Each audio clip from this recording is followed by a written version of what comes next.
The following series of photos prove that Saddam Hussein was undertaking a WMD program prior to the beginning of the Second Iraq War. The first series of photos are what was found in Baghdad near the international airport, the entrance to the large network of tunnels under the Baghdad airport that connected the palaces together.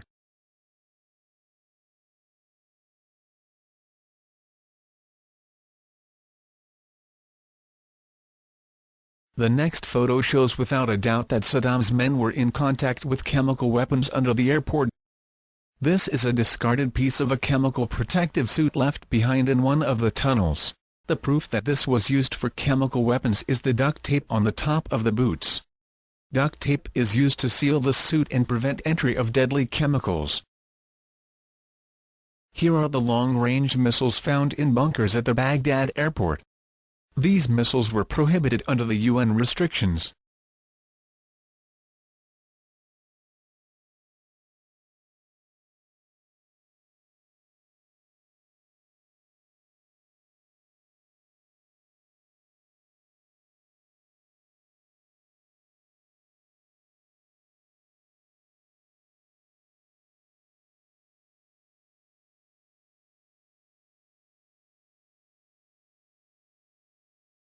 The next series of photos were taken over several months at the al-Tuwaitha Nuclear Research Center in Iraq. This is the Raytheon Tech Services Group hazmat cleanup team. They arrived at Tuwaitha in September 2003. The metal object in the background is a disassembled overhead crane. Overhead cranes are in high demand in the Middle East. A piece of equipment like this would not be sitting around without being used. This indicates that construction was about to start at this facility. Here is the first-stage uranium ore processing facility. The raw ore is crushed here for further processing and enrichment. The hazmat cleanup crew is securing what Saddam's men left behind, after their hasty evacuation of the more important equipment to Syria with Russian special forces help before the war. This close-up of the Geiger counter reading shows that the radiation level in this building is consistent with the presence of yellow-cake uranium ore.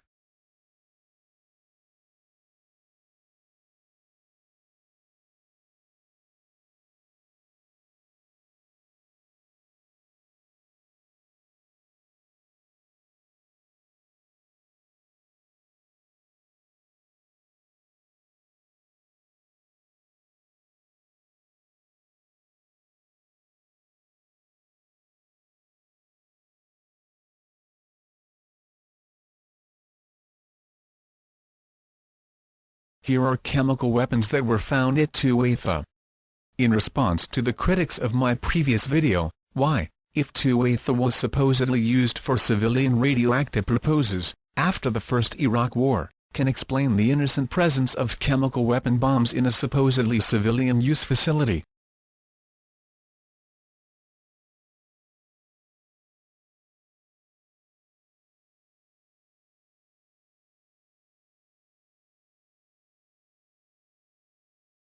Here is the hazmat team at work searching for hidden radioactive materials in the Tuwaitha lab, radioactive materials that could be used to make a dirty bomb. This series of photos documents the discovery of radioactive materials with German markings. This material was so sensitive that a helicopter was immediately called in by satellite phone to haul away this material to an unknown location.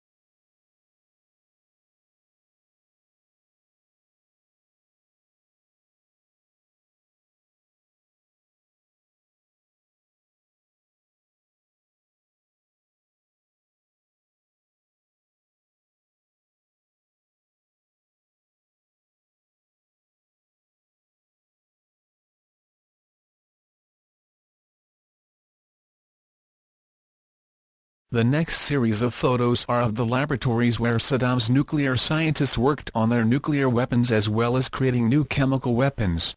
The mess in the lab and lack of equipment is what was left after the Iraqi troops evacuated the lab, taking the equipment to Syria. The subsequent mess is from the Iraqi looters. This facility was left unguarded for 3 months from the time of the invasion to the arrival of the hazmat team. This was due to foot-dragging by persons in the U.S. State Department and the Defense Threat Reduction Agency. The civilian groups charged with protecting the U.S. against these types of threats were intimidated by insurgent activity in the country and failed in their mission to secure much material that was looted.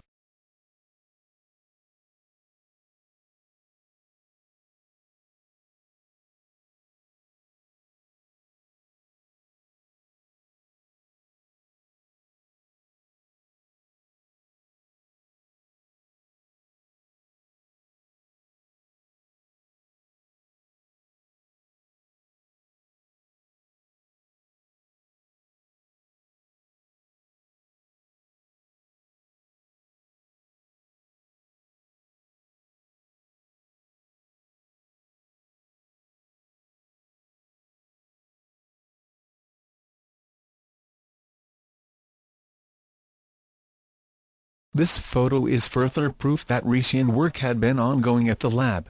This close-up of the newspaper photo covering the window was taken between the years 2001 and 2003. Prior to that, Uday Hussein was clean-shaven and not fat. This begs the question, if the United Nations IAEA said that no further work on nuclear materials was undertaken after the first Gulf War, then why the new newspaper to cover the windows? What exactly were they doing at al-tuwaitha then?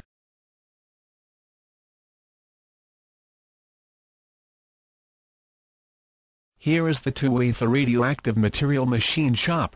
The yellow containers on the workbenches are lead-line containers for radioactive materials. The photo of the last object that is held in the hand of one of the workers appears to be the same shape of the core of a uranium nuclear bomb.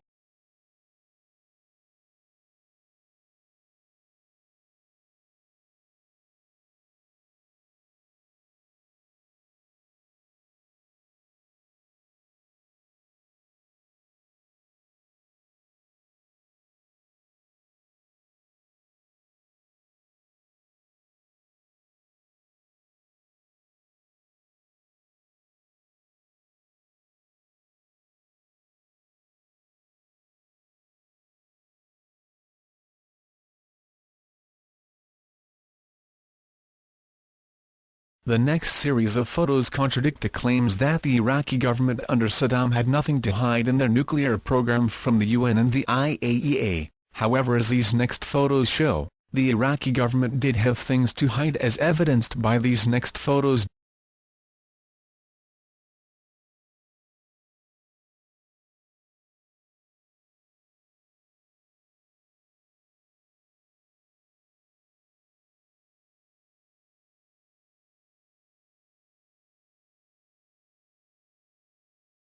The next photos are quite interesting. This evidence contradicts the claims of Joe Wilson and Valerie Plame, that Saddam did not buy yellow cake uranium from Nigeria. This is quite clear evidence of Saddam's WMD intentions.